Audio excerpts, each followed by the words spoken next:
what is up? It is I, the Concrete Catwalk. Those of you who are new to my channel, welcome. I am a reseller who loves all things thrifted, vintage, pre-loved, new, nearly new, you name it, estate sailing. I love it. To my catwalkers, welcome back to a new video this Sunday. Those of you who are newly subscribed, thank you so much for joining me along on this journey.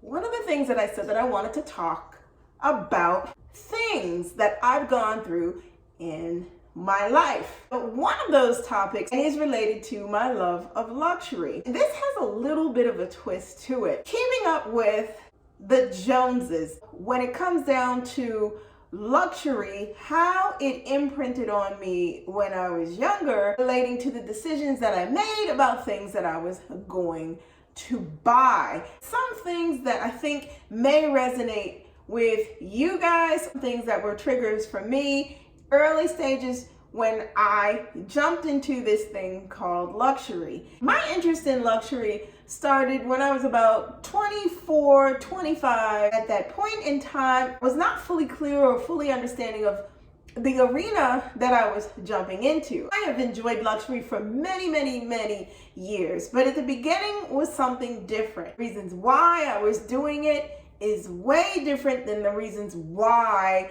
I enjoy it today. Keeping up with the Joneses, keeping up with the influence for me at that point in time in my life was because other people had it. And when I say other people had it, we all know the pretense of keeping up with. It's because of the fact that somebody else has it. That doesn't mean because someone else has it that is going to work for you. For myself, I thought having that thing would put me equal to or in the same arena as said persons. You ultimately begin to understand that that is a slippery slope to follow. What happens is you begin to ruminate on things, obsess over things. I think when it starts out on a small level. It could be because you're interested in some type of makeup that other people have or some brand other people are wearing. Who hasn't done it? Things that people see as they start to get a little bit older and they may be able to afford a little bit more, and your decisions get driven by way of what I call the statement. You pick something up and it is what it is, and you feel like you belong. A person that you meet dresses a certain way, and internally you begin to feel like, well, wait a minute, I'm not looking like that, and this person has a certain style to them. Why can't I do that too? Clothes was the introduction into luxury for me. At that age, I discovered Saks. At that point in my life, I decided, oh, well, I'm gonna get a Saks credit card.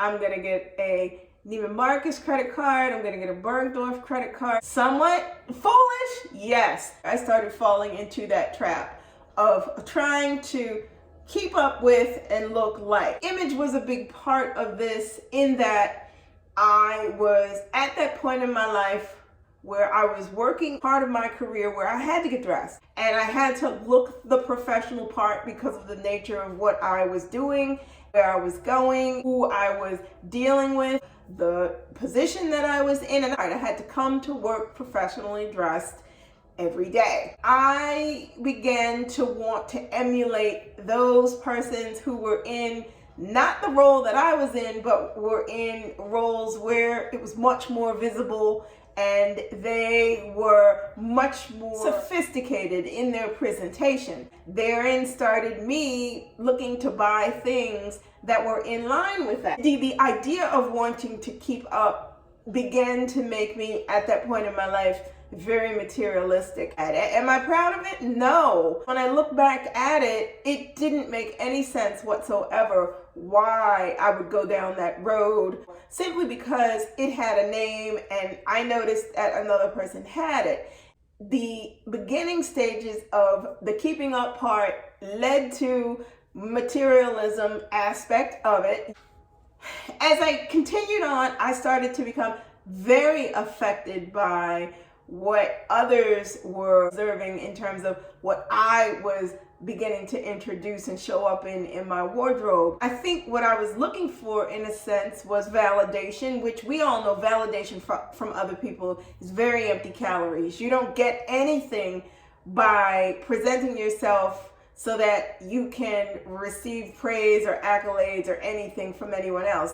That is when those cards that I opened started to get a little bit more heavier, if you understand what I mean. It was becoming a little bit of a struggle. So follow me here, the path that I was taking. And one of the things that I began to see in terms of me trying to keep up is that it was expensive. I wasn't enjoying it anymore. I was buying these things and I wasn't feeling fulfilled. And the things that I was selecting, although they were beautiful, they weren't selected by way of something that I wanted. The thought process wasn't there. I wasn't thinking like that. I was just thinking in terms of, again, keeping up with this.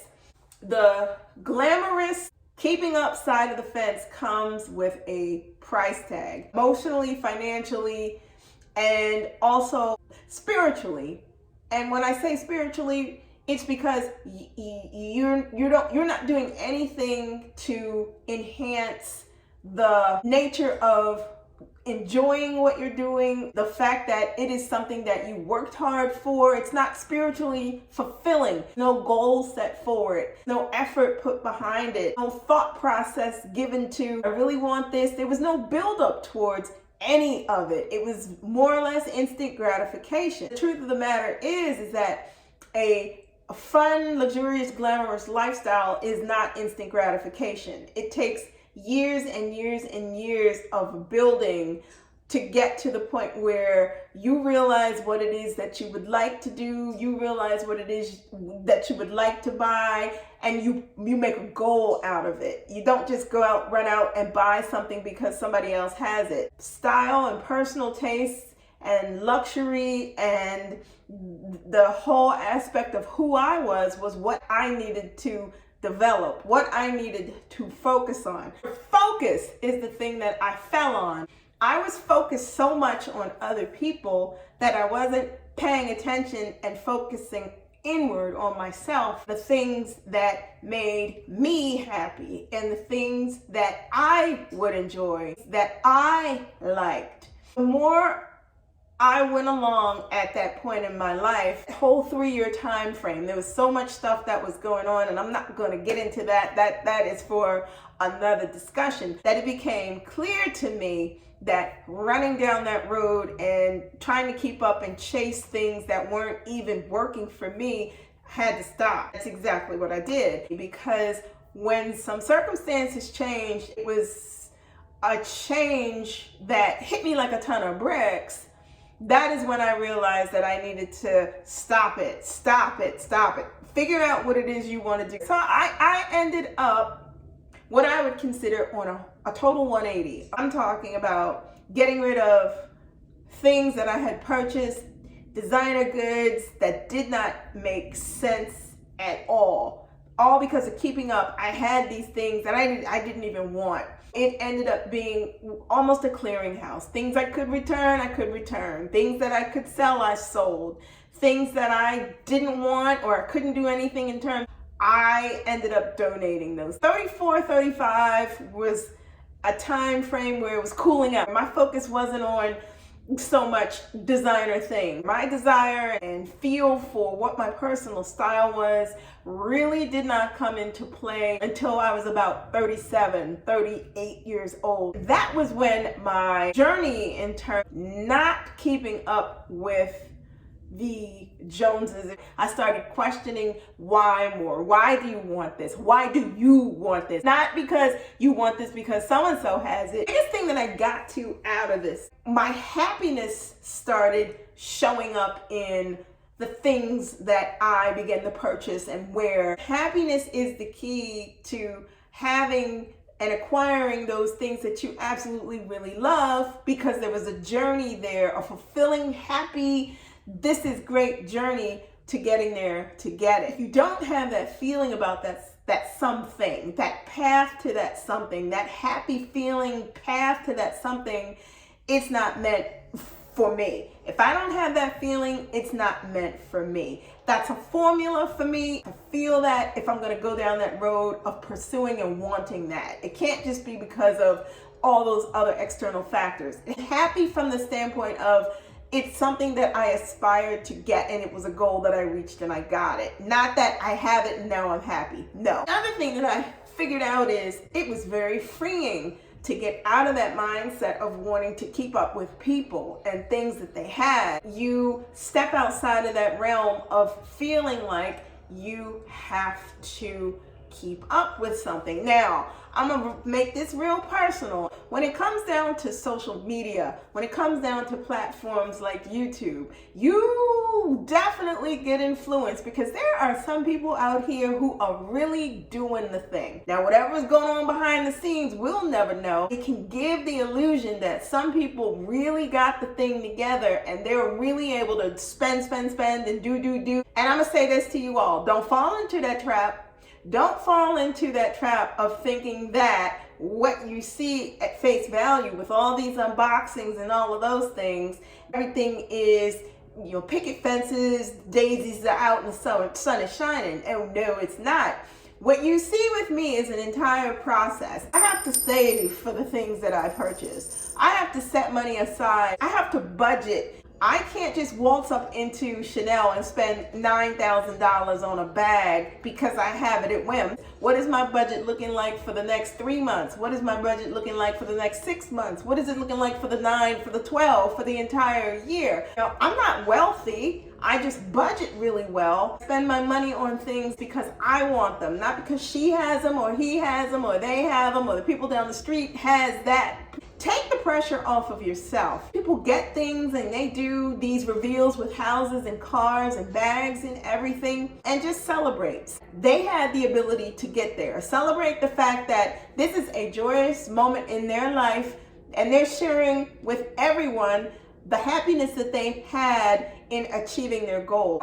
You have to keep up with yourself and you have to put it into perspective of what it is you can and cannot afford. That's the reality check that so many people do not see when it comes to keeping up with the Joneses. The reality check is you are not the Joneses. The reality check is you don't know their budget. The reality check is you better stay in your lane and do what your money says that you can and you cannot do. You have to cultivate what is going to bring you joy. Whatever the journey is, whatever the mission is, whatever the process is to get you to the goal that you set for yourself that you'd like to have. Otherwise, you guys, you'll forever be chasing whatever it is you think you see is making somebody else happy. What makes somebody else happy doesn't make you happy, and it doesn't make me happy.